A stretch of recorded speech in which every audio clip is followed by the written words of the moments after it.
Everybody has a certain affection for their phone, but sometimes it gets to be a little bit too much. Oh, I'm sorry. What? Oh, you're on your phone. Yeah. Oh, sorry. What? No. Oh, we started the show? We started the show. Prime example. That today on My Crazy Family.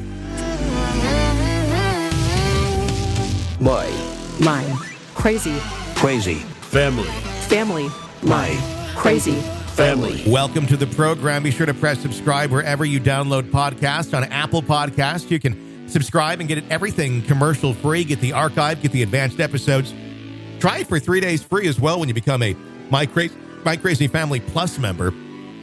Just go to Apple Podcasts and check that out.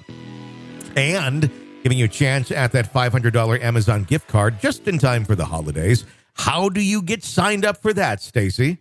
Well, see, now I'm paying attention. I've actually set my phone down. Just go to wherever you're listening to this podcast and give us a review. And I've said it before, I'm going to say it again. It would be lovely if you would give us a great review, but if you're just somebody who that's not part of who you are, that's fine. You can review us, but take a screenshot of that review and then email it to contest@crazyfampod.com. And we'll put you in that running to win the $500 Amazon gift card. And if you're just a negative Nelly, well, maybe we can get you some therapy with that gift card too. I wouldn't be surprised if it wouldn't be very long until Amazon starts offering that service like the same way that there's BetterHelp and all those other services out there.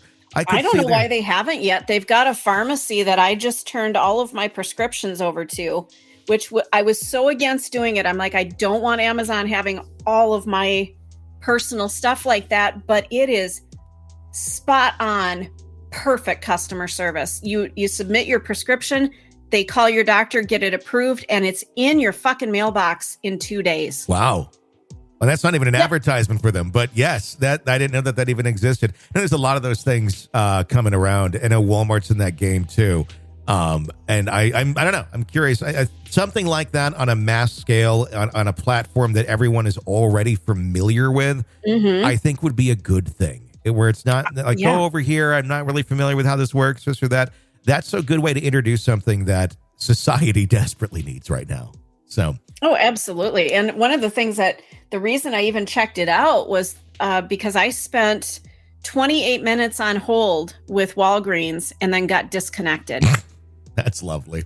And I threw a fucking shit fit. If you want to see a 4'9" woman lose her shit and throw her phone across the room.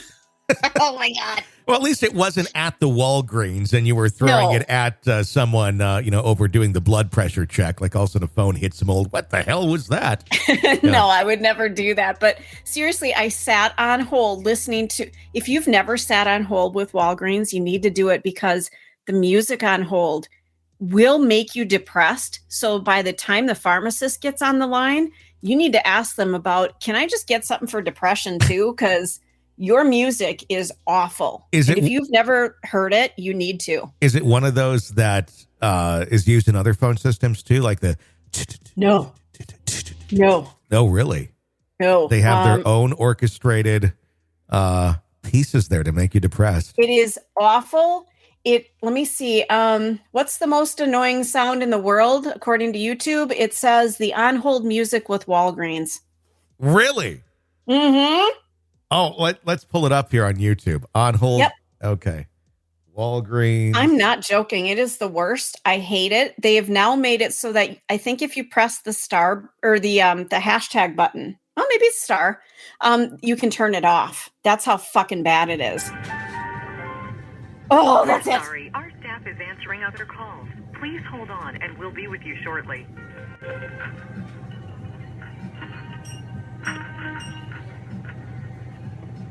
Oh, I know this one. It is that one. That's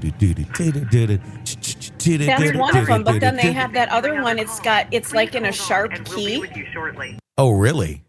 Da da da da.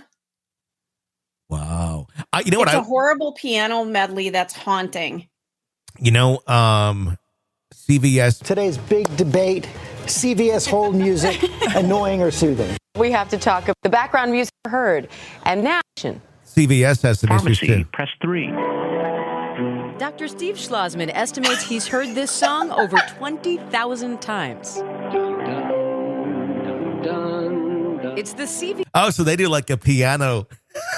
It's all these things that don't translate well over the phone in terms of on hold music. No. Gosh, wow. What I want to know is when you call Amazon, why it sounds like you're calling the basement of somebody in like Nebraska.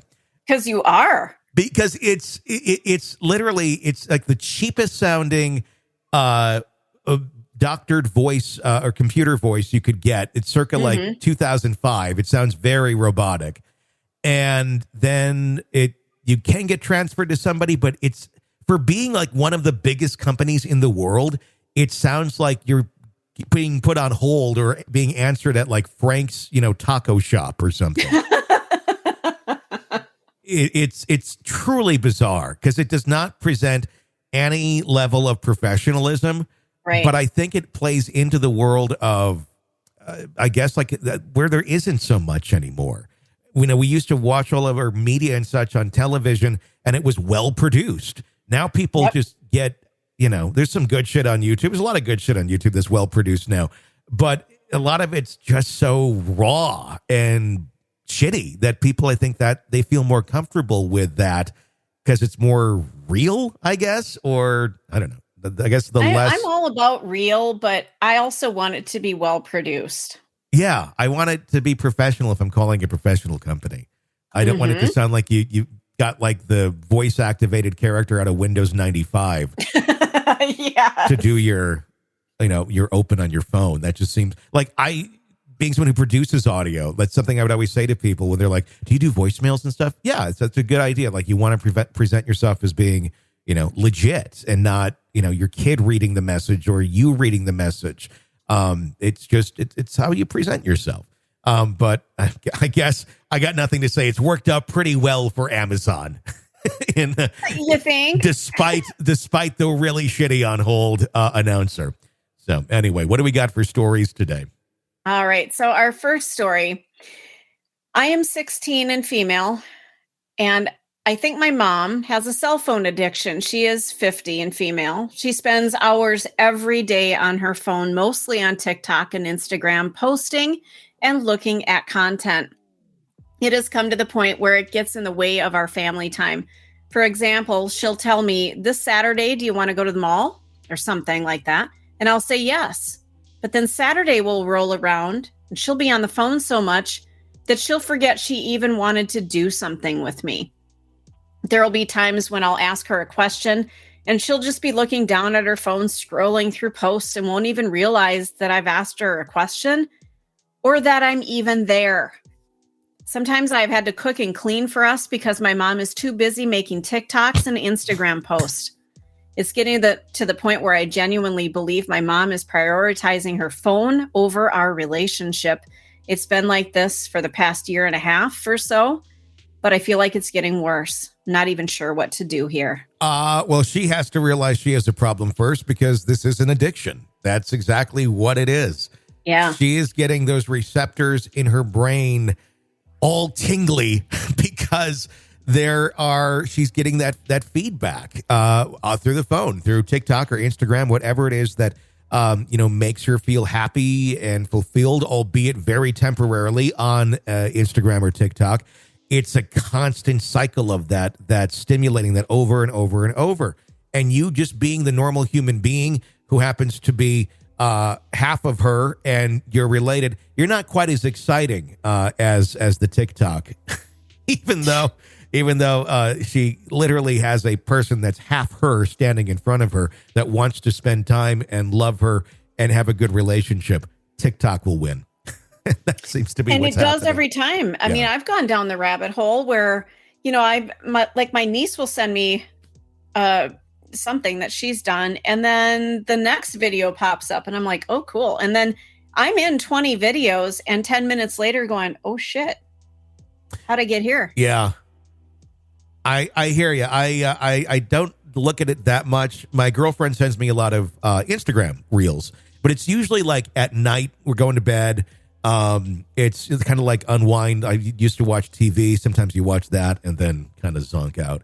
Sitting on the toilet for a minute or two and you grab your phone. I do that there, definitely. That's where I'll go. That's where I go down a rabbit hole, is there, because I'll be sitting there for a little bit. I'm like, what is this? And then like a few videos in, I'm like, what am I doing? Right. Like, what am I watching? Why am I consuming this? This is like some random shit that somebody filmed in their backyard, God knows where. And why am I even caring about this? And it's just, I don't know. I find it's not too hard for me to not fall into the rabbit hole of those. I guess I don't know. I don't give a shit.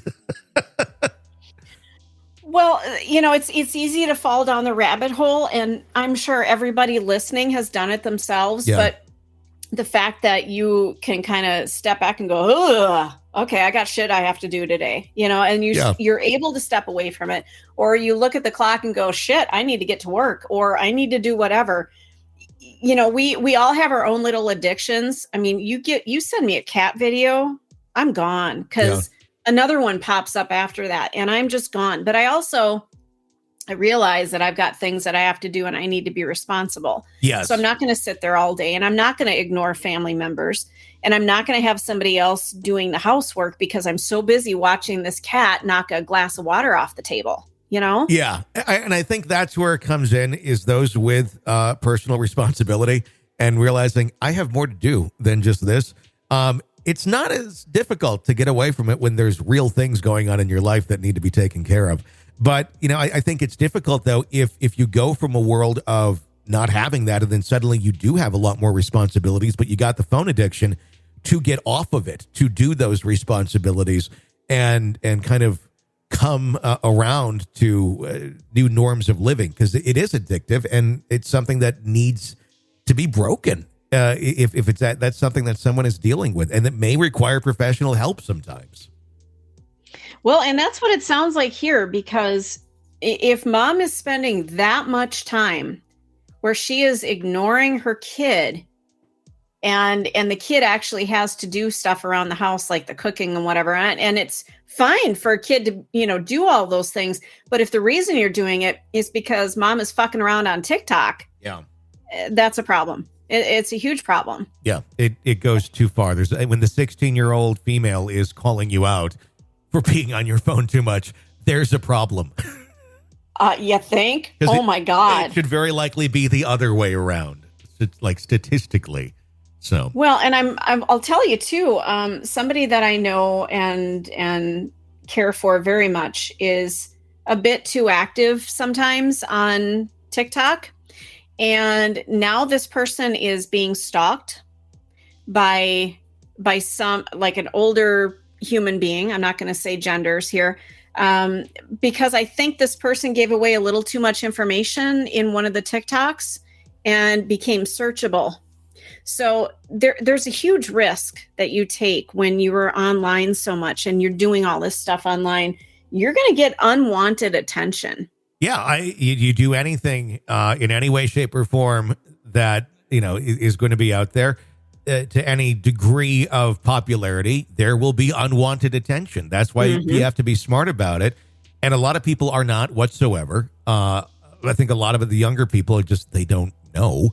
But yeah, it's going to attract that, and that's, again, it's one of those things. Well, it shouldn't. I wish it wouldn't. Well, sorry, that's not how society has functioned. Right. And how people are. Not everybody is a nice, good human being. There's a lot of creepy, fucked up people out there. So be aware, because you just saying, I wish it wasn't that way, is not going to make it that way. No, I wish we could just snap our fingers and fix things, but we can't. Yeah. All right. Our next story. For as long as I can remember, my father has been the problem in my family. My parents have always had their issues. I have some memories from around age 9 or 10. He slapped my mother. He slapped my mother in front of her family years ago. I've seen him curse and throw tantrums, said disgusting things about other family members. For example, a few months ago, he started to call my mother's dead sister a prostitute. Okay. He has psychologically and emotionally abused me, my brother, and my mom. It has gotten physical a few times as well. When he gets mad. He starts threatening my mom and purposely throws food she's cooked in the trash. My mom has tried to hold on to her family as much as she can. I've seen her struggle, take back a man who doesn't deserve her a million times, and she's gone through hell. She is the breadwinner of the family, and she still comes home and cleans and cooks for everybody. I am now almost 26. I moved out a few years. My mother got a protective order on him. I have no idea where he is or anything, to be honest. I've blocked him for a while on my phone. I know that if I call him, he's going to cry and try to get me to talk my mom into taking him back. I did find out from my cousin, who's his niece, that he's been to her house to shower a couple of times. So my mind is going straight to the idea that he is living in his car right now. When I found that out, I kind of felt sick. Even though he's an asshole and he's tortured me, my mom, and my brother, I still feel bad for him. I feel like I need to send him money, but at the same time, I think this is a lesson he needs to learn. He barely helps with the mortgage, let alone any other bills, and he doesn't have a job. I have watched my mom struggle for as long as I can remember, and I feel so bad for her. But ultimately, I think him being out of the house is the best situation, but I still hope he can find a roof over his head. I'm kind of, I don't have a lot of pity for people who abuse people for their entire lives and just create chaos that then they're going to have to deal with for the rest of their lives, even when the abuser's dead. And this person sounds like they've done their fair share of it. So ultimately, the best thing is for him to die under the bridge. Right. In my opinion, is for it just to end there, because he gets back, he gets on his feet somewhat. He's going to keep doing his shit. This isn't anything new. And I mean, the lack, I mean, I can't fathom half the shit that people do to each other.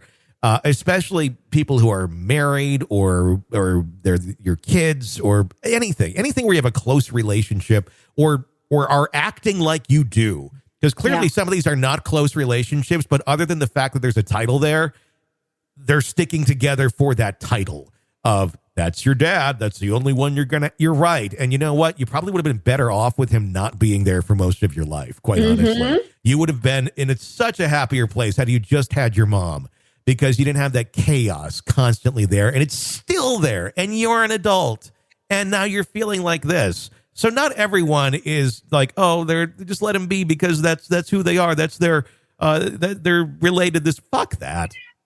If they're just nothing but out there to destroy other people because of their own demons, then they're not needed. And we'll have compassion for them. Maybe, well, good. Then they can go get help. And I'm sure the family has already tried that route a few times by now. So at some point, you got to grow the fuck up, get your shit together, or just go die under the bridge. You're not going to be missed. Yeah, and I agree. And, you know, this guy is old enough he's an adult. He can get a job. He can do all kinds of stuff. Yeah. I just stop it. You know, I understand feeling bad. You know, obviously she loves him, you know, and we aren't going to go into the reasons why. I mean, I had a horrifically abusive father, and I cried when he died. I don't exactly know why I cried. I don't know why I was upset, because it was a wonderful thing that he was finally gone and the torture was gone. But there is just something about losing a parent or knowing a parent is going through something, even if they've been awful to you, you do feel some remorse and you do feel bad, but you also need to get on with your life and realize that he's an adult and he can be responsible for himself and his actions. So if he wants to find a place to live, he can find one. If he wants to get a job, he can get a job. If he wants to get counseling, he can go get that. There are lots of programs out there where you can get your shit together and not be a complete fucking asshole to other people. And people are only going to lead you to the well so many times before they say, you figure it the fuck out. I've shown you this, you know this, and it sounds like that is where this family has been before. So no, and the feeling of need, like I need to give him money or I need to do that. You know what that is? That's the little claws of control that he still has on you. It's not even necessarily like a love. It's control that's still there because it was ingrained in you in such a passive aggressive way that guilt is always going to be there because of the way that they've conditioned you. And once you can break free of that, then you can realize what freedom is and what it is like to not be completely controlled by somebody who is abusive. But that's how abuse works. They find those insidious ways of getting into you, and that's how these patterns last forever. That's how mom here stayed in the relationship for all these years. That's how this daughter who's been through it and seen it all still is like, well, I feel bad. It's fucking, they're still abusing from another place, and they don't even have to be there anymore. That's how fucking bad they were. So, I mean, do I wish, ultimately it's mental illness. So anyone who's going, well, you got to have some, grace or it's probably meant, you're right. It probably is mental illness. It almost undoubtedly is mental illness with this guy, but he needs to get the help that he needs. Well, there's not that help everywhere that there is. There actually are quite a few ways of doing it if the person is clean and able to basically be there and take the help. There are ways of getting help for little to no cost. Those things do exist, except most of the time the people are not in any sort of state to accept or receive the help that is out there. Absolutely. Oh my God. So yeah. There are solutions. I'm sick of the world where it's like, well, every time you come up with a solution, it's always, well, what if this roadblock? There'll always be fucking roadblocks in the way. There always are. But you know what? Some of us can get over those roadblocks and realize, well, it's not going to be smooth fucking sailing. I'm going to have to do some things I didn't expect I was going to have to do. And you can go down these paths, especially if you have a family that's still fucking with you and sticking with you despite the horrible things that you've done to them.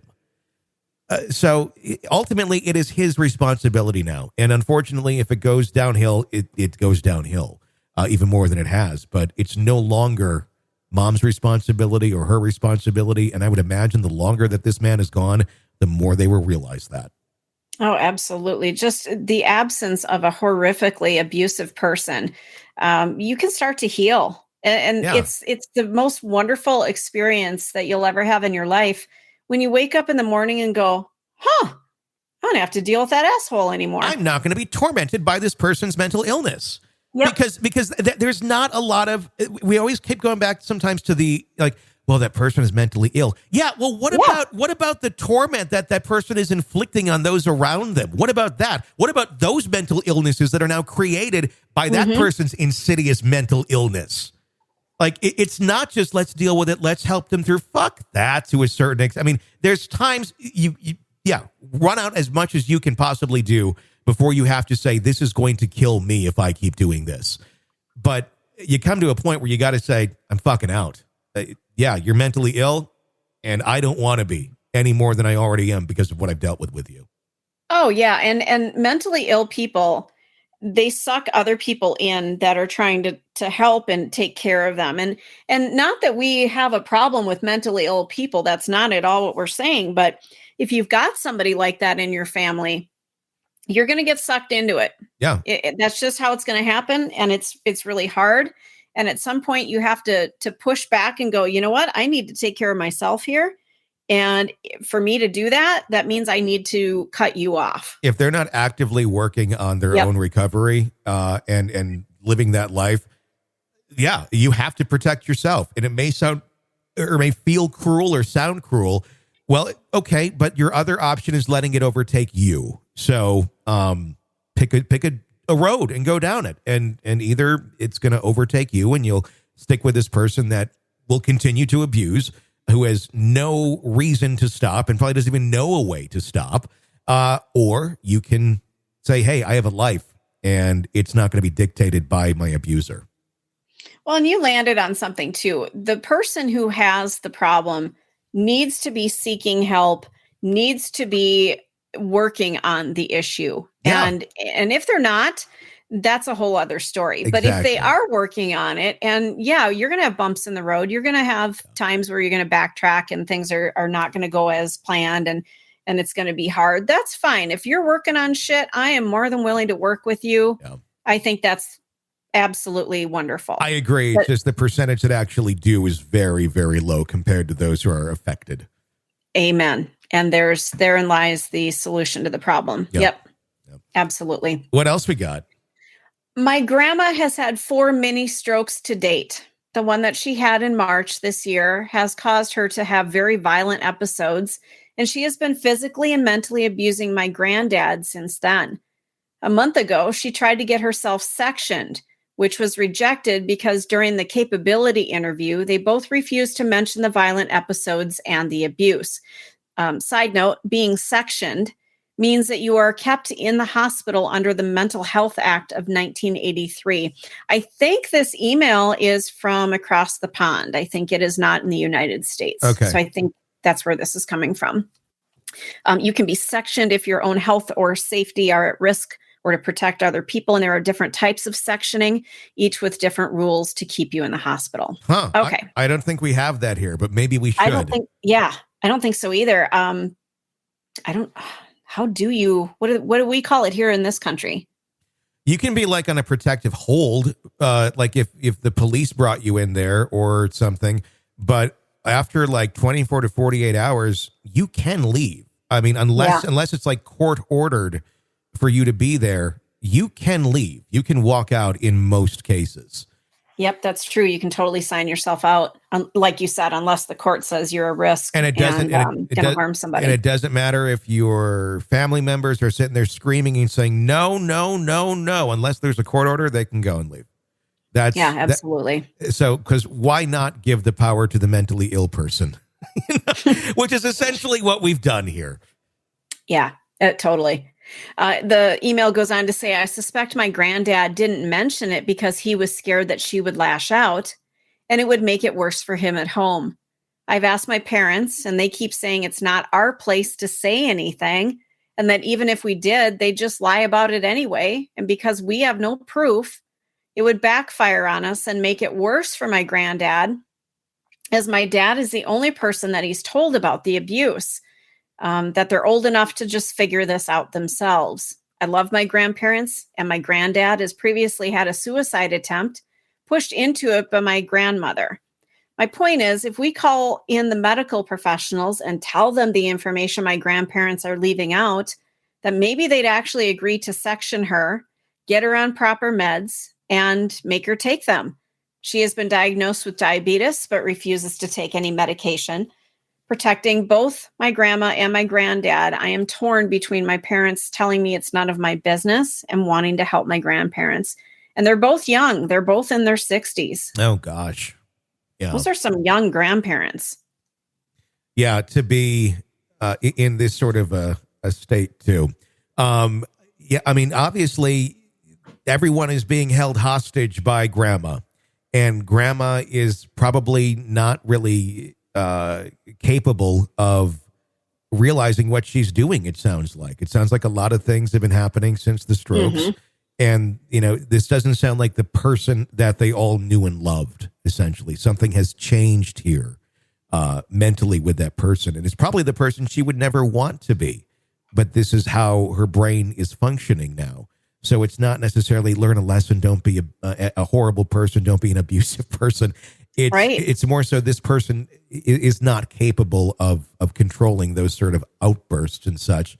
And if she's not able to do that, then yeah, she shouldn't be living there in a home with another person that could be susceptible to it. Or what happens in so many cases, the caretaker ends up dying before the person they're taking care of. Just because of stress. We heard of a suicide attempt already, so that's not good. This is not going to end well unless essentially grandma gets the help and gets in the place that she needs to. It is literally cruel and inhuman to continue things the way that they are. That is not something you want to do. It's cruel to grandma. It's cruel to grandpa. And it's cruel to everyone else around to just say, you guys figure it out. We're too busy. We don't want to have to deal with this. There has to be ways of advocating, of power of attorney, of something that can be looked into here to get grandma the help that she needs. Because just hoping it goes away or hoping nothing happens to grandpa or her while she's in these states is not going to end well. You're just not going to get a good outcome, period. You're going to torture grandpa more, and you're going to have one or both of them dead at some point. Yeah, this is going to get worse. Especially if her brain has been rewired after these mini strokes. this is not going to get better. This is going to get progressively worse. Yeah. And So I'm sure there's a lot of emotions there with Grandpa. There's probably a level of embarrassment there that's going on, which shouldn't be, but is there, because it's a natural emotion that you'd probably have in something like this. If you're being abused by this person and you've had a good life together, but this the level of, why can't I control this? What did I do wrong? And nothing. He's done nothing wrong. He's with someone who's not the same person that they were due to a medical condition that has taken place. And what needs to happen are the proper steps. And if them and getting the story out there so she can be sanctioned would be the best thing to be done. That may not be what she ultimately would want. She'll probably throw a fit. When you are in a state like that and your mind's not the greatest anymore and it's not firing correctly, there's a lot of times that they're going to be unhappy. But if you went to the quote happy level with all that, people would be dead. I mean, including them, because they're not firing and all their facilities are not with them anymore. I remember my grandma had to be put into a nursing center because she became just way too much of a risk for my grandpa when he was in this situation, taking care of her. She had Alzheimer's, and she called 911 one day, claimed that there was a man that was trying to break into the house and get her. Oh, God. And she thought it was my grandpa, Al. She didn't recognize him. She thought that he was this man, and he's the most kind, gentle man I've ever met. And I don't think physically could hurt anyone at that point in his life because he was older. And then she tried to go into the bathroom, climb up on the toilet. Keep in mind, this is like an 80-year-old woman. Oh, God. And try to escape through the bathroom window, which would drop her out the side of the house with a little bit of a fall. Not quite 2 stories up, but it would be more than one, the way that where she would fall. And the police did come, and my grandpa explained what's going on, and they ended up getting her, into a facility. And it was sad because she never did go back home. She ended up spending the rest of her life in care that she needed for what was, what she was suffering with. But that's what you need to do sometimes, unless there's someone that's able and willing to be there 24/7 with home care. Sometimes they need to go to the safest place for them so they don't hurt themselves and others. I mean, imagine if there was a weapon around or something and she thought she was being threatened. Well, but the other thing too is that anything can turn into a horrifically catastrophic situation when you've got somebody who's not thinking correctly. I've heard of elderly people picking up pens and stabbing people with them because they thought they were being attacked, or everything around them can turn into. Yeah, it wouldn't have to be a knife or a gun. I mean, a frying pan, a pen. I mean, anything. If you feel, because it's very fight or flight is where your brain goes to in those situations. That's why grandma here is acting out this way. And she doesn't have control over it. Yeah. And it sounds like she definitely needs help. But in addition, not only does she need help, but granddad needs help too. Yeah. He's being abused, and something bad is going to happen here. The other thing, the fact that she's been diagnosed as diabetic and she's not taking any medication, we're starting to get into a problem with elder abuse here. If nothing is done, it is literally cruel what is going on. If the family is not doing anything else, you're being cruel, and it cannot just be brushed off to the table. And if your parents aren't going to do shit, you're aware of what's going on, then you need to do shit. Because you're basically taking part in this passive aggressive crime unless you speak up and say something, because you have knowledge of someone that is being abused and harmed, and you do have a direct way of speaking up about this and doing something. You wouldn't leave a child in an abusive situation. Don't leave your grandpa in a situation like this with grandma who's being like this. There's nothing to feel guilty about. You're not doing anything cruel by getting your grandma to a place where she can be taken care of and where your grandpa can be taken care of as well, because he's going to need some therapy. He's going to need to talk and work this stuff out. And that's all good, and it can be done, and it is within your power. This is another one of those things where I think we look at it, and if you're in the situation, you kind of got blinders on because you're thinking, well, what if they just worked it out this way or that way? Well, that's not happening, and now it's getting to be dangerous. So something needs to change. Well, and I'm also concerned about her parents saying it's none of her business. It's none of their business.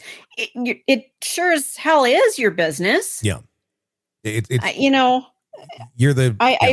believe that people should kind of, keep to themselves and stay out of other people's business. But you've got a person who's in their 60s who's being harmed. Two people who are being harmed. Yeah. This is not okay. Yeah. It needs to be addressed correctly, and not just, Mom, let's not be so mean, because it's not going to work anymore, kids. The floodgates are open on anything and everything with her mental state, and anything and everything is possible. May not want to believe it. It's probably really hurtful and scary to think of that, but keep her safe. Keep your grandpa safe. That's all right. That's going to wrap up today's episode of My Crazy Family. If you like the show, be sure to check us out on Apple Podcasts. Press subscribe. Get access to all of our shows in advance, commercial-free, and the archive, all commercial-free as well. And start binging away right now on Apple Podcasts. Even try it for 3 days free. Until next time, for Stacy and all of us at My Crazy Family, I'm Tony Bruschi. Thanks for listening. My crazy Crazy family. My Crazy family.